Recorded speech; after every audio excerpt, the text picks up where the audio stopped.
cannot be the two. Why you on a perimeter, can't even shoot? Oh, you got a whack at jump. We gon' make it rain, no thunder. I ain't tryna sit on the phone, tryna.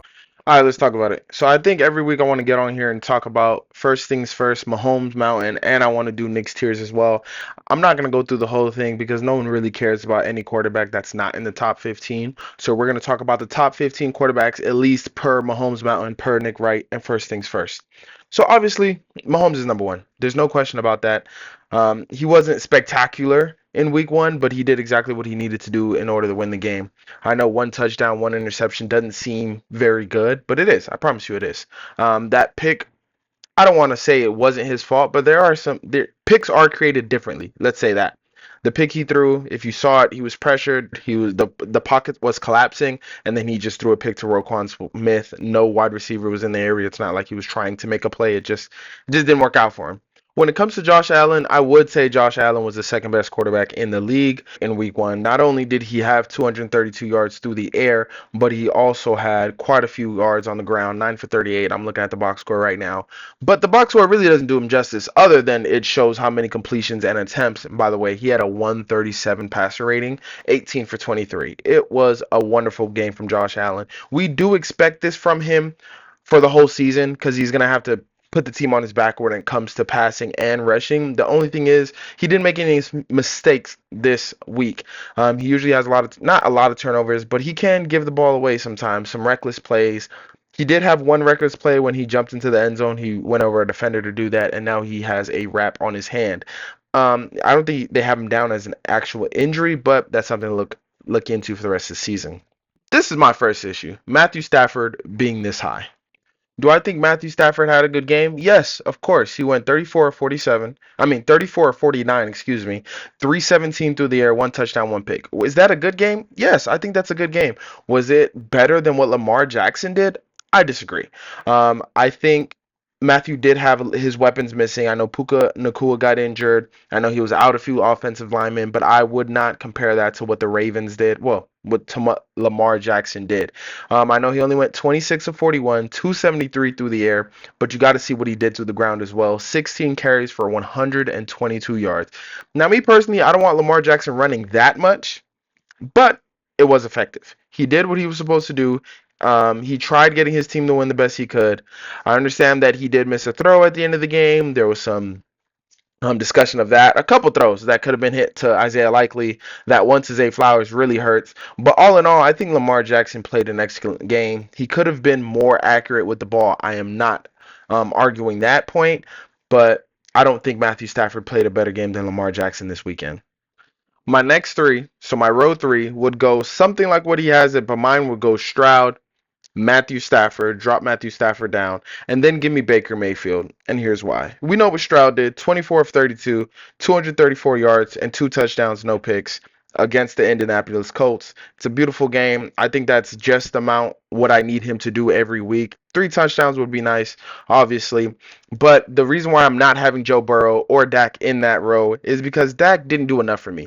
I understand that he was playing against the Cleveland Browns, which is a better defense than what the Indianapolis Colts have, but I just need a little bit more.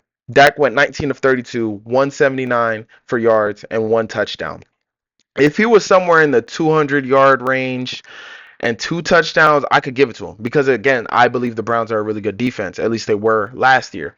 The issue is that their offense was so bad, the Browns, that it's easier to score on a defense when they're on the field the whole time because their offense wasn't doing anything. It's easier for Dak to produce, honestly, and I just expected a little bit more in that area. Joe Burrow, don't get me started on Joe Burrow. I might have to do a deep dive on Joe Burrow.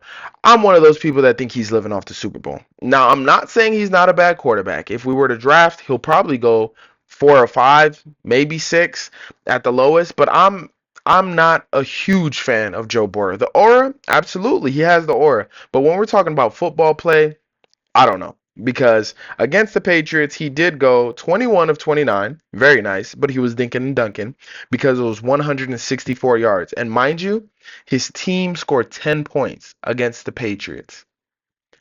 The New England Patriots. I'm sorry. I don't think the Patriots are good. They drafted a quarterback. They're not even playing the quarterback because they think their offensive line is so bad. And Joe Burrow scored 10 points at home, mind you. And a lot of people don't know, so let me inform you on what Shake and Bake did that week one. 24 of 32, 289 yards, 4 touchdowns, 0 interceptions. Now, I'm not saying the Washington Commanders are a better defense than the Browns. That's insane. What I am saying is 300, basically 300 yards, 4 touchdowns with 6 missed passes. It's a great game. I don't care who you play against. If you play that game, if Mahomes does that against the Raiders, they're calling it a great game. And the Raiders defense is probably equivocal to the Commanders. My row four will go something like Dak, Tua, Purdy, and Derek Carr. Now let's slow down when you hear Derek Carr. We're not doing the whole season, what we think they're going to be. We're not doing their careers. We're just doing week one. And this is my opinion. So if you got a problem, we can argue about it. Get on the podcast, get in the comments, whatever you want to do, we can argue about it. But here's why. We already talked about what Dak did. I want to talk about what Derek Carr did. And I understand that he was playing the Carolina Panthers. I'm not saying that, again, he wasn't playing the Browns, the Ravens, the Chiefs, somebody that we know has a good defense. He was playing the Panthers. But his team did put up 47 points. He did go 19 of 23, 200 yards, 3 touchdowns, no picks. That's just the numbers. I'm not saying it was crazy. This is why he's on my row 4. But he did 19 of 23, 200 yards, was Dak didn't get at the same with the same number of completions. Dak didn't get 200 yards, nor did he get 3 touchdowns. Again, he was playing the Browns and not the Panthers. I understand, but I'm just going off week one based performances. I mean, there's a little bit baked into what we think you are coming into the season. But me personally, I was high on Derek Carr when he was on the Raiders. I think Derek Carr is a above average quarterback. I think he's, Kirk Cousins-esque, 12, 13 in the league. I don't know. I don't have a list right now, but that's where I think Derek Carr goes. Was. Let me clarify that. That's where I thought Derek Carr was. Now I think there's a lot better quarterbacks in the league. He probably drops down more, but especially because what he did last season. So I'm not trying to defend Derek Carr's legacy wise, but 19 of 23, 200 yards, 3 touchdowns. I don't think that can be denied. And since we just introduced Derek Carr, that does mean we have to take off at least one player. And I'm going to tell you right now, I'm introducing another player because I believe there's 2 quarterbacks on this list, maybe 3, that shouldn't be on here at all when we're talking about top 15 performances from last week. And those 2, for now, are going to be Joe Burrow, is not on my list. Joe Burrow went 21 of 29. We already talked about it. 21 of 29, 64, 164 yards. He's just not on this list. I'm sorry. And of course, Caleb Williams. Give me Derek Carr's performance over Caleb Williams' performance. Caleb Williams was not good. I'm sorry. He just wasn't good. 14 of 29, 14 of 29, and 93 yards. 14 of 29 and 93 yards. He wasn't good. He wasn't good at all. And then once again, it's different. We can balance it out. Let's say you have a really good game against a bad team. Okay. Let's say you have a really bad game against a good team. I mean, good quarterbacks don't do that often, but I'll hear you. But Caleb Williams was playing the Tennessee Titans and threw for 93 yards. I'm not down on Caleb Williams. I think he has a good chance of winning Offensive Rookie of the Year, all that good stuff, even though Joe Alt might be up there. But hey, week one, it goes to Joe Alt. It definitely doesn't go to Caleb Williams. Xavier Worthy played nice this weekend. There's a lot of players. But Caleb Williams throwing for 93 yards is not making my list. Here's why Brock is on my row 4, at least. It wasn't a great game. He didn't score any touchdowns, which is fine, but he didn't throw any picks either.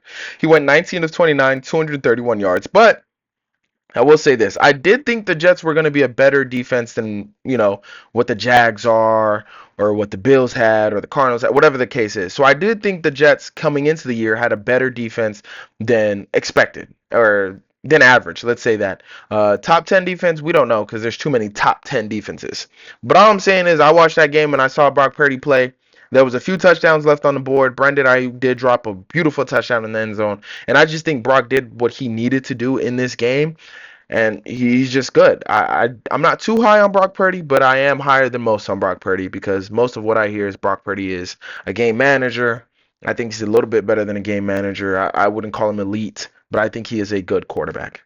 Tua, on the other hand, did play the Jags defense, but he lit them up. 23 for 37, 338 yards, 1 touchdown, 1 pick. I wish he would, if it was 2 touchdowns, 3 touchdowns, now we're really cooking. But 338 yards cannot be denied. I don't know where his running game was. I'm not sure if they really missed Raheem Mostert that bad or if the Jags D-line really just bottled them up. I expected more from Mike McDaniel, but that's not the here nor there. Tua threw for 338 yards. That's all you need to know. I mean, Matt Stafford, 317, and I believe 2 touchdowns. Matt Stafford had a nice game too, but Tua, 338. And this is where it gets difficult. This is where you get into, do you want a quarterback that produces more, or do you want a quarterback that got the win more, who was more efficient, who had more yards? These two are easy. Justin Herbert, Jared Goff. I would put them the first two on my fifth row. Anthony Richardson would be there. And I'm going to save my last two for later. But if you didn't know what Justin Herbert did, 17 of 26, 144, 1 touchdown, no picks. That doesn't sound too great.